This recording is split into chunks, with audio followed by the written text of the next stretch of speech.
Começa agora o podcast Vozes que Conectam, uma produção Grupo Mulheres do Brasil. Olá, você está ouvindo Vozes que Conectam, o podcast do Grupo Mulheres do Brasil. A cada episódio trazemos mulheres que atuam ativamente em projetos promovidos em organizações da sociedade civil e ou trabalhos individuais, que impactam no fomento, desenvolvimento e aplicação de políticas públicas alinhados aos Objetivos de Desenvolvimento Sustentável da ONU, Agenda 2030. No episódio de hoje, nós vamos falar sobre inserção e esperança, o papel do Comitê de Inserção de Refugiados do Grupo Mulheres do Brasil. Eu sou Renata Sampaio, uma das apresentadoras do Vozes que Conectam, e hoje recebo Eliane Franco Figueiredo e Maria Helena Santucci, ambas voluntárias do Grupo Mulheres do Brasil no Comitê de Inserção de Refugiados. Eliane Franco Figueiredo é fundadora do Grupo Mulheres do Brasil e líder do Comitê de Inserção de Refugiados do Grupo Mulheres do Brasil. Sócia-diretora do Projeto RH desde 1993, consultora de gestão de talentos em atuação em âmbito nacional, psicóloga, graduada pela PUC São Paulo, especialista em coaching ASTD, gerenciou áreas de atração e desenvolvimento de pessoas e organizações de grande porte. Tá certo, Eliane? Perfeito. Maria Helena Santucci é psicóloga com pós-graduação em neuropsicologia pela USP, especialização em RH e qualidade total na FGV, mestranda em psicologia social na USP, conta com 44 anos de experiência, tendo ocupado posição de gerente de RH em multinacionais de grande porte. Sócia-diretora da Palba Consultoria Empresarial, voluntária há 8 anos no Grupo Mulheres do Brasil como líder do Comitê de Inserção de Refugiados e Imigrantes, atuando em projetos de capacitação e empregabilidade, além de ser voluntária em outros trabalhos sociais. Eliane e Maria Helena, sejam muito bem-vindas ao nosso podcast. E o Grupo Mulheres do Brasil está celebrando seus 11 anos e o comitê tem um pouquinho menos do que isso. Vocês poderiam compartilhar um pouquinho sobre o histórico do comitê, como que ele começou e como que ele evoluiu até os dias de hoje? Renata, o que aconteceu? Eu era fundadora, eu sou, né, fundadora do grupo, e logo que o grupo montou, eu estava dentro do empreendedorismo, dentro de uma frente de capacitação, né, do empreendedorismo. E aí, o número de pessoas migrantes e refugiadas vulneráveis começou a aumentar demais. E a Luísa Helena começou a receber pessoas que estavam aqui em busca de trabalho. E aí, como eu tenho essa consultoria, né, de hunting e RH, ela me ligava e falava: Eliane, me ajuda aqui, vamos ver se a gente encontra emprego para essa e para aquela tal. E aí, dali um pouco, depois de umas 15, sei lá, que a Luísa já tinha me indicado, eu falei: Luísa, eu sozinha não vou fazer nenhuma, não consigo, né? Daqui a pouco eu não tenho mais cliente para apresentar as pessoas. E aí foi que a gente resolveu, a gente decidiu, então, montar um comitê de inserção de refugiados e imigrantes, né, vulneráveis, com esse foco de mercado de trabalho, com esse foco de inserção na nossa sociedade. Por que isso, né, Renata? Porque, assim, as pessoas, quando elas saem do país delas, né, e a gente diz que eles estão refugiados, eles vêm com, às vezes não vêm nem com passaporte, né, mas, assim, pega o que dá para pegar e vamos, porque eles correm risco de serem mortos, risco, né, de serem presos, enfim, risco de perseguição, riscos muito sérios. Então, eles saem de lá, eles são médicos, e aqui, infelizmente, eles não são nada. Porque até conseguir validar esse diploma, quando consegue validar, né, Helena? Porque às vezes nunca consegue validar. Nunca consegue. Eles têm que fazer o curso todo de novo. Então, a única forma de fazer uma inserção sem ter que pensar em doação de alimento, doação de dinheiro e tal, é pelo trabalho. Então, foi dessa forma que a gente começou o comitê, com esse foco em capacitação e empregabilidade, para que as pessoas realmente tenham uma vida mais digna, né?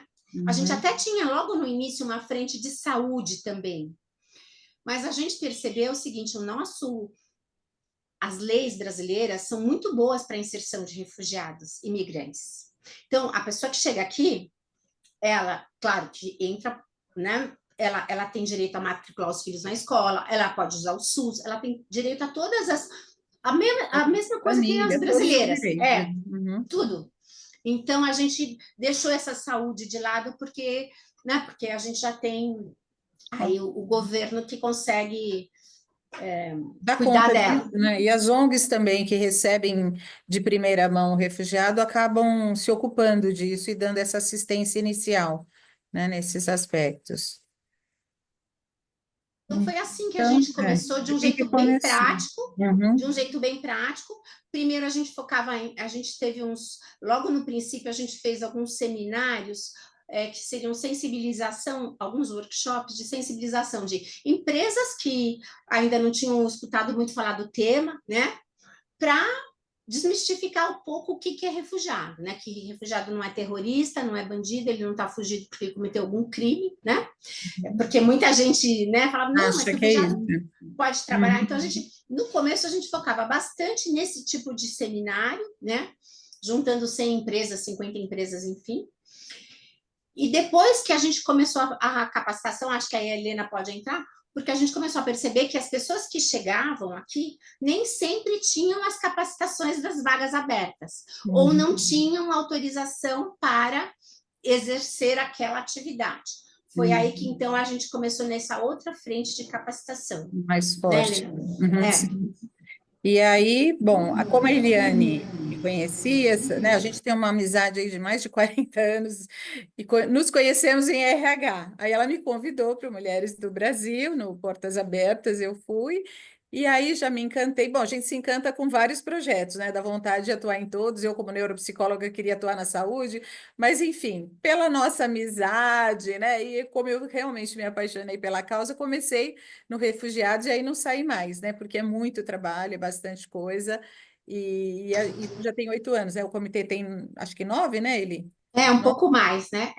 19, é. E aí nós começamos a atuar fortemente, então, nisso que é a nossa missão principal, né? Que é geração de renda, né? O nosso objetivo maior é gerar renda, porque é uma questão de sobrevivência, como a Eliane falou, eles chegam aqui, né? Muitas vezes, se conseguiram pegar uma mochila com alguns pertences, né?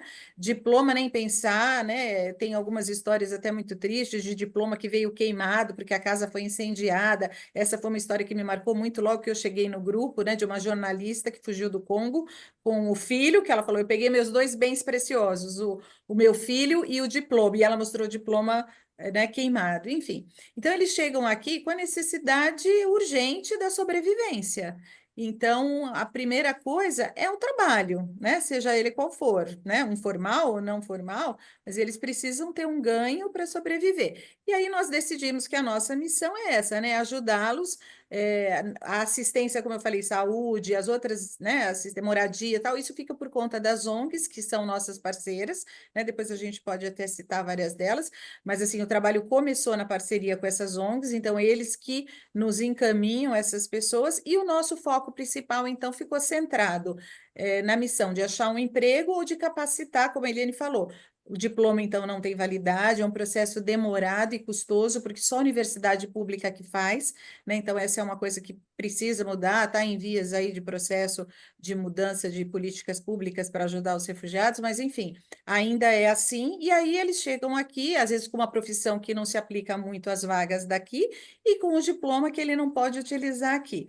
Então, a gente acabou vendo que um caminho era muito essa capacitação profissional, né? Encontrar novos trabalhos, e a capacitação muitas vezes já se transforma numa vaga imediata, né? Então, ele se capacita e logo, até na própria empresa, ele é empregado, né? A gente fez vários processos, um deles foi com o Bluetri, com a Tia Coque, que é super sensível aí à nossa causa, então nós fizemos, então é feita a capacitação, por exemplo, em uma semana, 10 dias, né, naquela, por exemplo, camareira, recepcionista, dentro da política daquela empresa, dentro da formação daquele profissional, e ao final ele já é contratado se ele for bem na capacitação. E assim aconteceu com várias empresas, né? Esse ano, por exemplo, nós tivemos com a Cirela, uma capacitação linda em parceria com o Senai, em elétrica, e os 5 que fizeram a capacitação foram contratados. Então, a gente procura sempre ter programas, né, que formem essa pessoa e que depois isso se efetive numa vaga de emprego.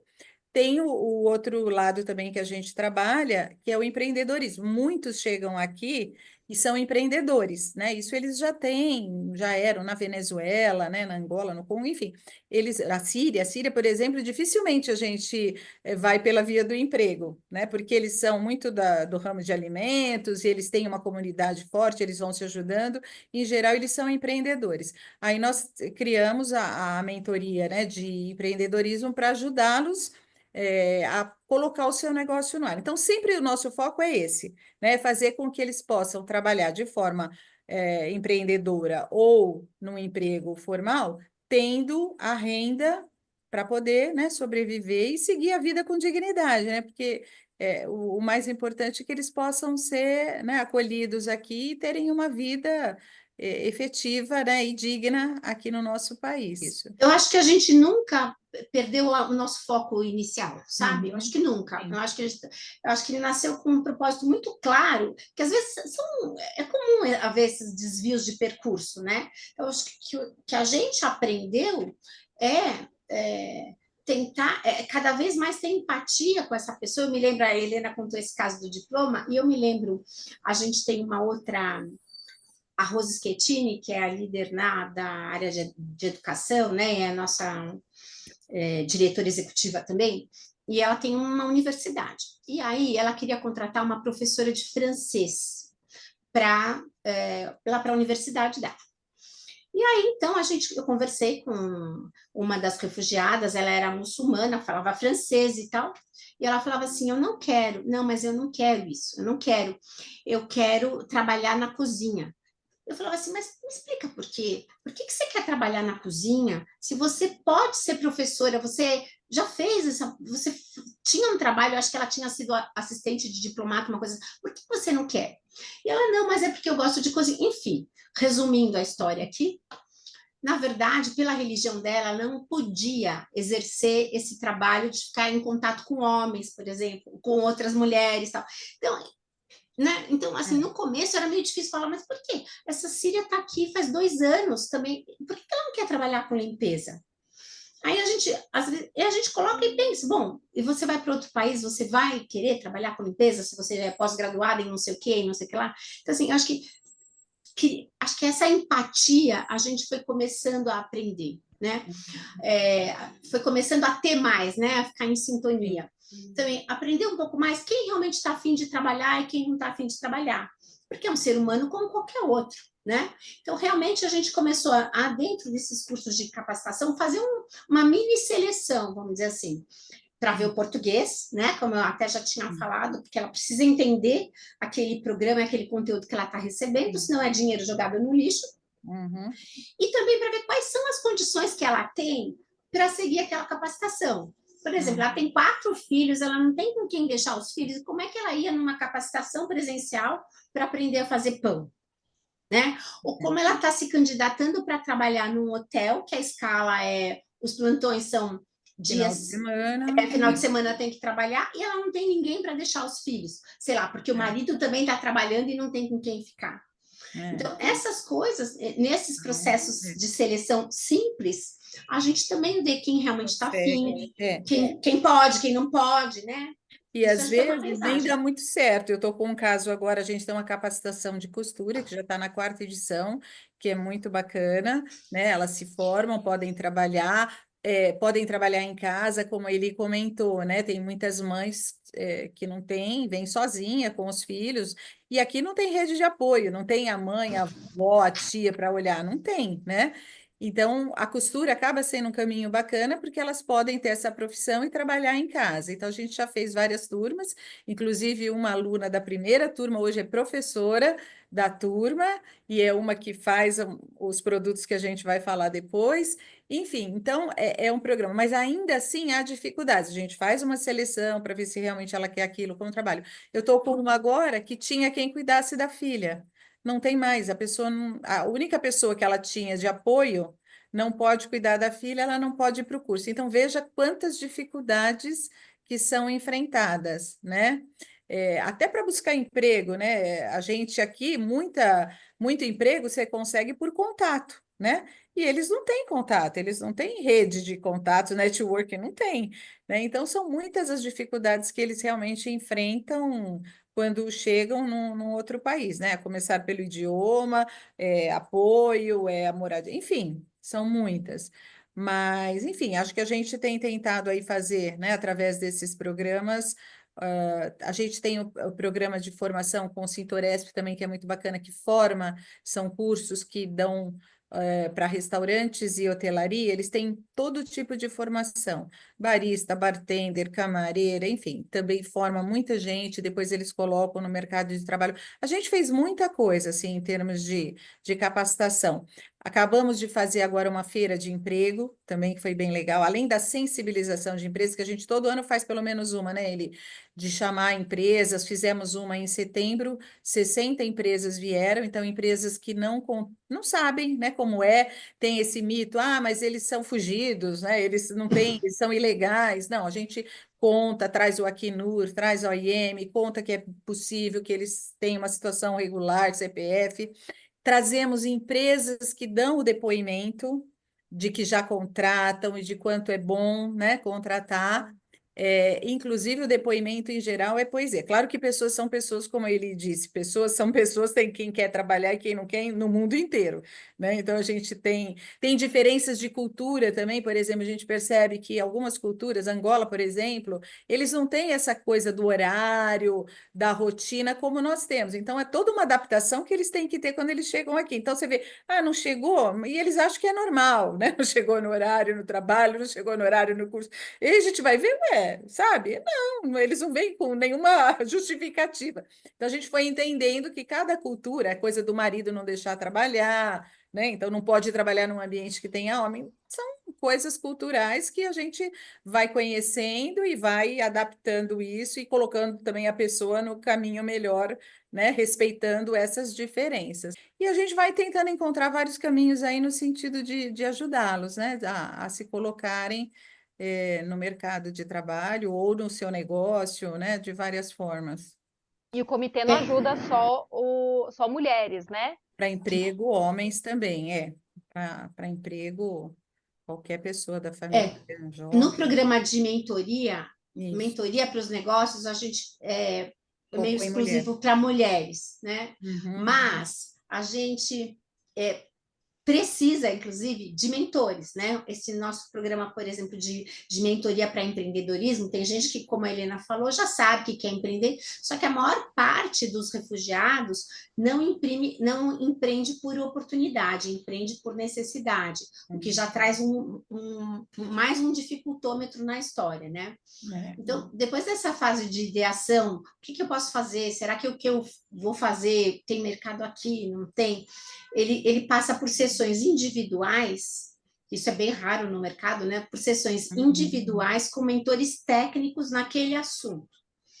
Então, não é tão fácil assim achar. No nosso grupo de voluntárias, tem muitas voluntárias e muitas das voluntárias são mentoras. Mas a gente, então, precisa de ajuda de outras pessoas, e sim, os homens são muito bem-vindos também, e até trazem, às vezes, um novo olhar para o negócio e tal. Então, a gente também conta com a colaboração dos homens Que mentores. legal, que legal. É legal. E agora, para os projetos de capacitação, a gente já fez, por exemplo, um programa que foi muito, muito bacana, foi o de Jovem Aprendiz, por exemplo. Porque o Jovem Aprendiz, eu não sei, Renata, mas assim, as empresas de grande porte, elas têm uma cota para contratar aprendiz. E não é tão fácil assim, se a gente pensar, não é uma coisa muito fácil, não se acha tão fácil. Então, esse programa foi bacana, porque a gente teve algumas empresas que patrocinaram esse programa, esse curso inicial de uns 60 dias, e depois, algumas delas mesmo contrataram esses jovens aprendizes, outras não tinham vaga para isso, fizeram realmente um investimento em capacitação, e eles foram quase que todos contratados por alguma empresa.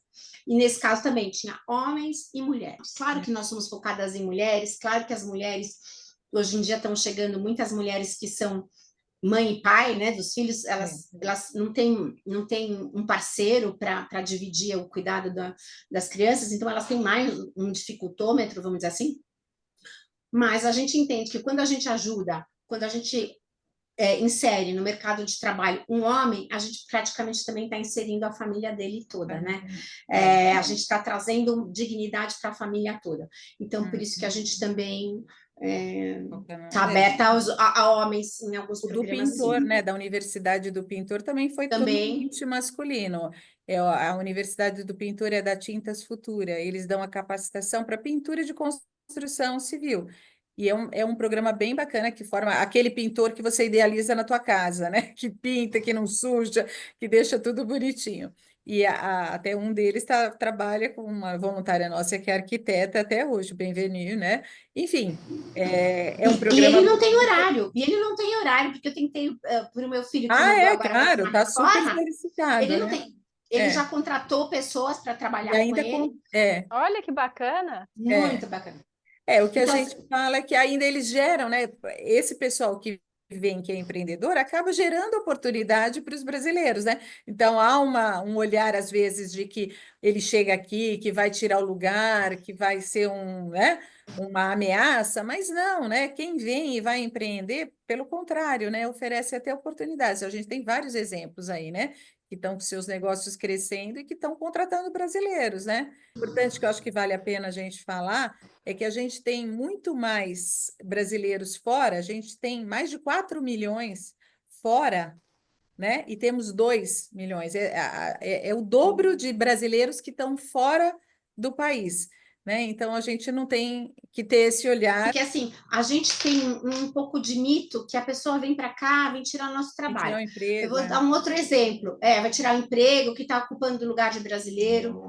Eu vou te dar um exemplo assim, por exemplo, tem uma empresa do varejo, e tem, por exemplo, um frigorífico grande, que está indo contratar as pessoas em Roraima, porque lá chegam a maior parte dos venezuelanos. Hoje a gente tem entre 400 e 500 venezuelanos chegando todos os dias. Todos os dias. E eles vão lá para Pacaraima, para Boa Vista, só que são regiões do Brasil muito pequenas e que não conseguem dar vazão para as pessoas que estão lá. Os abrigos são maravilhosos, mas em termos numéricos não dá. Então, o Exército brasileiro, que durante todos esses anos fez um trabalho maravilhoso, e agora em conjunto com a Acnur, ele tem uma operação interiorização. Então, se tem alguma empresa, inclusive empresa que qualquer pessoa que está nos ouvindo aqui, em outra cidade, lá no interior do Paraná, no interior de Santa Catarina, está perto de Brasília, tem interesse em contratar pessoas, você faz um processo seletivo pela internet. Você entrevista, você passa os requisitos lá para Roraima, para essa operação, eles selecionam as pessoas, inclusive você pode fazer uma entrevista pela web com eles. E o governo e o Acnur, o Exército e o Acnur, tratam de trazer essa pessoa, pagar passagem até o local de trabalho dele, até uma outra cidade. E dessa forma ele vai gerando oportunidade e vai colocando essas pessoas.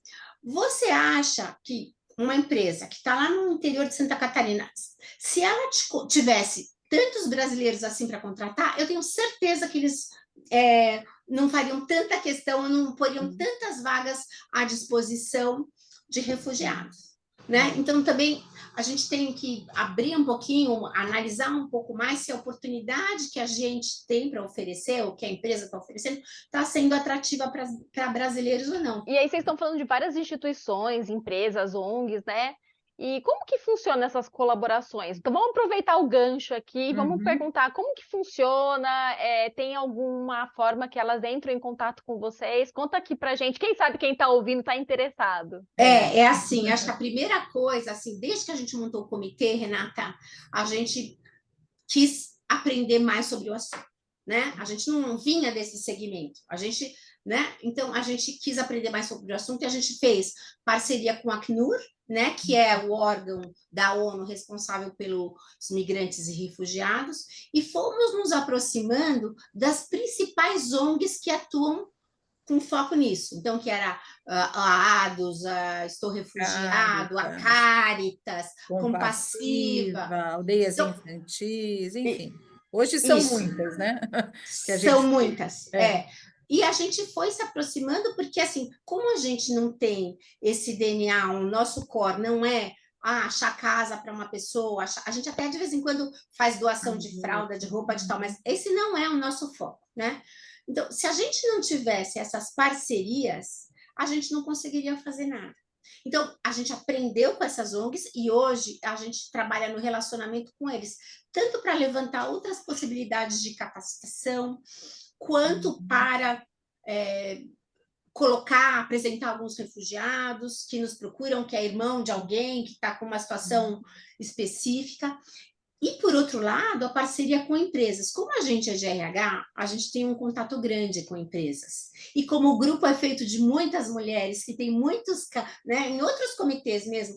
Então, muitas empresas dentro desse braço, vamos dizer, de diversidade, começou a pensar que tipo de programa que eu posso fazer para incluir essas pessoas. Então, por exemplo, a universidades, a Embi Morumbi, que a gente já fez programa de gastronomia, que a Helena falou, a Tchekwaok, que os pais vieram do Japão para o Brasil também, né, que foi muito bem recebido e construiu aqui uma profissional de super sucesso e respeitada.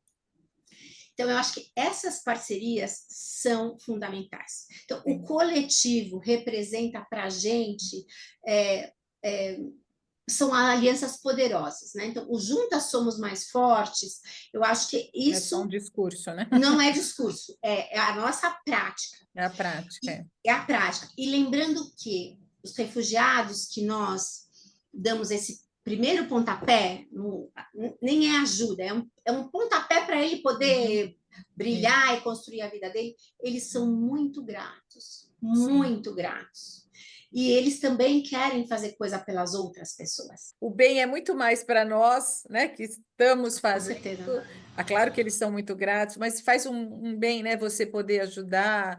E a gente está numa fase da vida também que a gente pode, né, contribuir mais, se doar mais. Há momentos e momentos, né? Acho que a gente está no momento de, como todo mundo fala, de devolver, né? E é uma onda, né, que reverbera, né? Porque assim, o que a minha família hoje em dia vê refugiado e fala, olha, eu vi um cara lá e tal. Então, acho que assim, os amigos da gente se unem nessa força, sabe? O tema que às vezes era distante, né? Porque até um tempo atrás era um tema distante. Hoje é mais presente, né? Com as guerras que estão acontecendo hoje, acho que ninguém está, né, sem conhecer essa causa. Mas há um tempo atrás não era uma coisa que era tão, né, próximo, que tocava tanto. A gente já falou sobre ONGs, parcerias, mas e o público geral e quem faz parte do Grupo Mulheres do Brasil? Quais as formas que elas podem se voluntariar, apoiar esse comitê, as ações? Compartilha aí pra gente. Eu acho que, Renata, tem muitas formas, assim, para a gente recapitular até um pouco do que a gente falou aqui. Se a pessoa é empreendedora, ou se ele por exemplo, ele ou ela, quero dizer as duas pessoas, né, tem uma expertise em algum determinado assunto importante para o empreendedor, manda um e-mail para a gente lá no refugiados@grupomulheresdobrasil.org.br, que a gente quer. Ou alguém, por exemplo, tem alguma empresa, um restaurante, isso já aconteceu várias vezes, ou uma empresa de eventos, e acha que pode incluir um refugiado no seu quadro profissional, né? Por exemplo, a gente está falando de hotéis, porque hotel você precisa de outros idiomas. E tem refugiados que falam, a maior parte deles fala pelo menos espanhol, ou inglês, ou francês, né? Que é nativo. Então, também pode procurar a gente nessa forma, para disponibilizar uma vaga, ou pode oferecer uma capacitação para essas pessoas, mesmo que não tenha uma vaga, mas falar, olha, eu posso explicar, eu posso ensinar. Porque, por exemplo, uma pessoa que passou por uma capacitação no Blue Tree Hotéis, uma capacitação técnica, com certeza ele vai ter mais portas abertas em outros hotéis do que alguém que não tem capacitação nenhuma. Então, qualquer tipo de capacitação, ou qualquer tipo de vaga, e fala, está pensando assim, será que pode ter um refugiado aqui? Fala com a gente, porque a gente tem realmente muitas portas, e às vezes para aquilo não dá, mas dá para uma outra coisa parecida. Escola, né? A própria escola de costura Isso. Tem vaga. Ela ofereceu o curso. Na verdade, ela doou 10 máquinas para a gente começar o projeto e oferece o curso a cada semestre. Então, uma escola pode oferecer a capacitação, a empresa né? Não necessariamente contratar, como ele falou, voluntários também de toda forma, né? Porque o nosso grupo é feito através das voluntárias. Sem as voluntárias, a gente não consegue, né, movimentar tudo que a gente movimenta. Outra coisa importante também, a gente faz palestras, a gente, né, formas de captar recursos. Então, a empresa tem interesse em conhecer mais o tema, né, em trazer esse tema da diversidade que hoje é tão presente nas empresas. Porque a gente tem que ter várias formas de captar recursos, Renata. Né? Uma delas é a bonequinha que a gente vai falar, mas assim, a gente faz eventos do bem. Eventos do bem, então um profissional que quer dar uma palestra de um tema interessante, a gente fez isso várias vezes, né, com médico, enfim. Tivemos palestra com Pedro Paulo, Comunicação. escritora, tivemos um evento musical com a Orquestra Mundana Refugia, Adriana Calcanhoto. Enfim, a gente faz eventos que a gente pode vender ingresso. Por quê? Porque a gente precisa de recursos. Para a gente fazer tudo o que a gente faz, quando a gente fala desses programas de capacitação, envolve pagar o transporte para ele poder ir para o curso, senão ele não consegue ir para o curso. Semanalmente, a gente paga as pessoas que estão no curso de costura, as pessoas que estão ainda no Cintoresp, que são cursos de mais meses, né? De 4, 5 meses. E material, às vezes precisa de material. No curso de costura, a gente precisa de material. Então, quem puder doar também tecidos, material para esse curso de costura, né? Às vezes a pessoa tem lá tecidos que dão para fazer uma peça de roupa, super, né? A gente usa alguns tecidos comprados, mas muitos doados também. Então, por exemplo, sabe aquelas bandeiras de tapeceiro, de mostruário de tecido? Sabe? Uhum. São tecidos bons, né? E que ele, quando vem uma outra coleção, ele descarta aquilo, o tapeceiro, e pega uma outra. Isso aqui, por exemplo, ó, esse são produtos que as refugiadas que fizeram o curso de costurando a renda, depois elas fizeram um workshop, um curso um workshop de necessaire com uma irmã de uma voluntária, que é a Leni Kanzaki. Você vê, uma irmã da voluntária que tem uma empresa de necessaire veio para dar um curso para elas. Esse tecido é um tecido doado por tapeceiro. Olha só. E aí, que elas costuram lindo, super bem acabadinho, ó. Elas costuram e depois a gente vende. E a gente, elas recebem, claro, né? A gente, como se a gente estivesse comprando delas, elas recebem, e depois esse recurso que a gente utiliza, que a gente recebe, a gente faz um outro programa de capacitação. Então, eu não tenho nada, mas eu tenho um tecido para doar. Pode doar, a gente agradece, porque serve para um monte de coisa, inclusive para as bonequinhas também. Né? Então, eu tô aqui com a minha, vou fazer o merchan. Lá. Eu comprei a minha bonequinha, olha que coisa mais linda, comprei o ano passado. E ela é muito fofa, porque ela vem depois, vem um cartãozinho fontando, né? Acho que é muito delicado, né? Que ela chama Bayomi. Chama Bayomi. A Bayomi, quer dizer, em Yorubá, que é a principal etnia, né, africana, em Yorubá quer dizer encontro precioso. Então, nesse cartãozinho, vem escrito que quando você dá uma Bayomi para alguém, você dá o melhor de você para essa pessoa, e aí por isso que diz que é um símbolo de sorte também, porque você está desejando o melhor para ela. Então, isso a gente, assim, graças a Deus, elas são lindinhas, né? Elas são super bem feitas. Você pode comparar a nossa com outras que tem no mercado. A nossa, elas são super bonitinhas. Modéstia à parte, as nossas são lindas, são super. Super caprichadas. Porque a gente também tem voluntárias que trabalham nisso. Vamos juntar o design, vamos juntar uma coisa que combina com a outra. E aí a gente vende para as empresas marcador de livro, ecobag, enfim, tudo que é produzido. A ecobag também, elas hoje em dia, as ecobags são feitas. Você não tem uma aí? Tenho. Vale a pena são feitas as refugiadas que fazem as ecobags, costuram. Às vezes a gente compra tecido, outras vezes a gente ganha. Por isso que a doação de tecido para a gente é muito bacana. E tem as canecas aqui também. Isso que eu ia falar, tem a caneca, olha que linda, Por um Mundo Sem Fronteiras. Tem várias estampas, africana, latina, essa daí de pessoas do mundo, né? É linda também. Eu acho linda essa. Eu sou fã, sou consumidora. Essa daí eu também sou, é a minha preferida, mas todas são lindas, porque tem várias estampas, uma mais linda que a outra.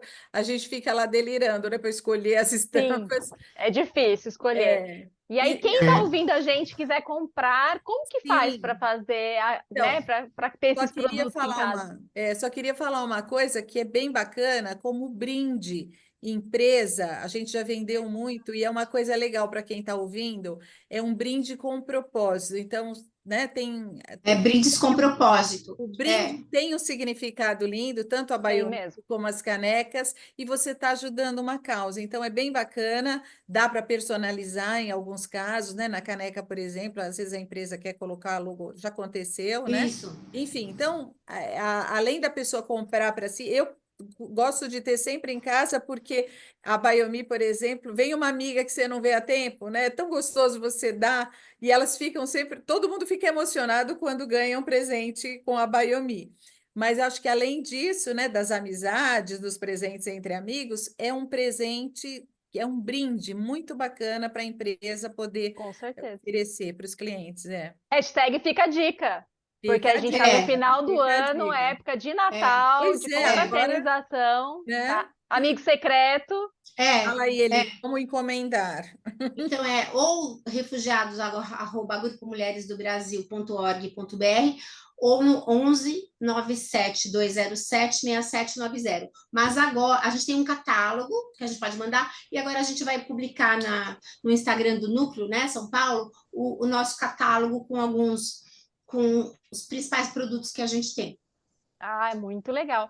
E aí, para a gente encerrar o nosso bate-papo aqui, eu queria saber se vocês não poderiam compartilhar uma história de impacto, um exemplo de sucesso que marcou esses anos no comitê aí, que tocou o coração de vocês. Tem vários, né? Acho que tem. Esse, por exemplo, da aluna, né, de costura, acho que é um exemplo bem bacana, né, Eli? Porque ela foi a primeira turma, ela foi aluna da primeira turma, a Mari, uma boliviana.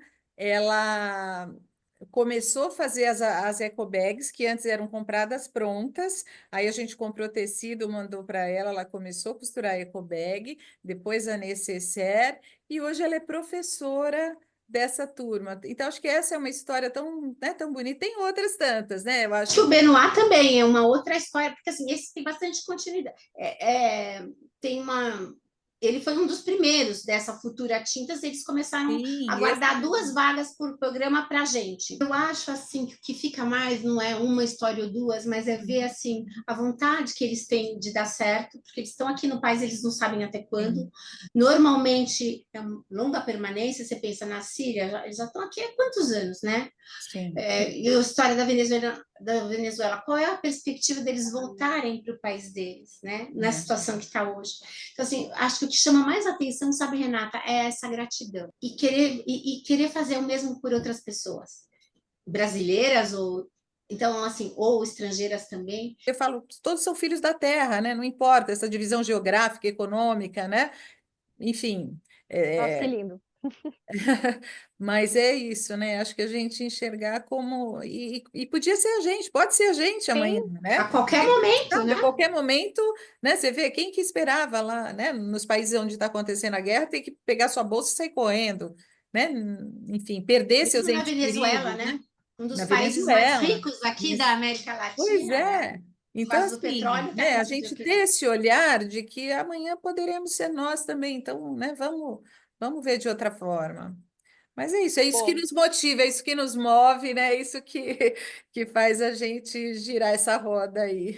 É uma linda corrente do bem. E, infelizmente, a gente caminha para o final desse episódio. E gostaria de agradecer mais uma vez a presença de vocês. Foi um prazer estar conectando as vozes femininas pelo mundo todo. Esse episódio foi gravado diretamente de São Paulo. E você, nosso ouvinte, que ainda não conhece o Grupo Mulheres do Brasil, acesse o site do Grupo Mulheres do Brasil e faça o seu cadastro na página Junte-se a Nós. O link está na descrição do episódio. E a gente que agradece essa oportunidade. Obrigada, viu? Obrigada. Tchau, até a próxima. Tchau, até a próxima. Tchau. Até a próxima. Você ouviu Vozes que Conectam, uma produção Grupo Mulheres do Brasil.